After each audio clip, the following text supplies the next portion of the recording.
যমুনা নদীর ওপর দ্রুত এগিয়ে চলছে বঙ্গবন্ধু রেল সেতুর কাজ। এবছরের ডিসেম্বরে সব কাজ শেষ হবে। এতে রেল যোগাযোগে গতি আসবে, বাড়বে ব্যবসা বাণিজ্য। তবে সেতু থেকে জয়দেবপুর পর্যন্ত সিঙ্গেল লেন হওয়ায় কাঙ্ক্ষিত সুবিধা পাওয়া নিয়ে সংশয় রয়েছে। এই অবস্থায় এই রুট ডাবল লেন করার দাবি ব্যবসায়ীদের। পেপসোডেন্ট চার্মিচেক 12 ঘন্টা জীবাণুদের সাথে লড়াই করে দিবে ডায়াবেটিস থেকে সর্বাধিক সুরক্ষা।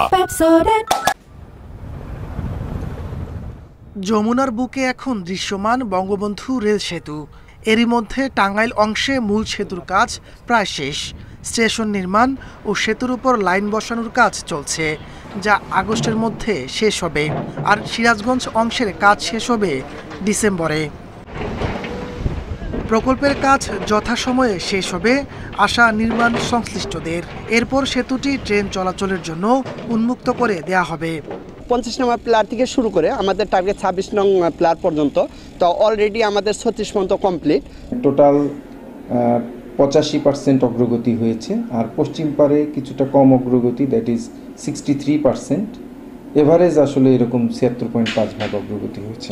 সেতুটি চালু হলে ব্যবসা বাণিজ্যে গতি আসবে।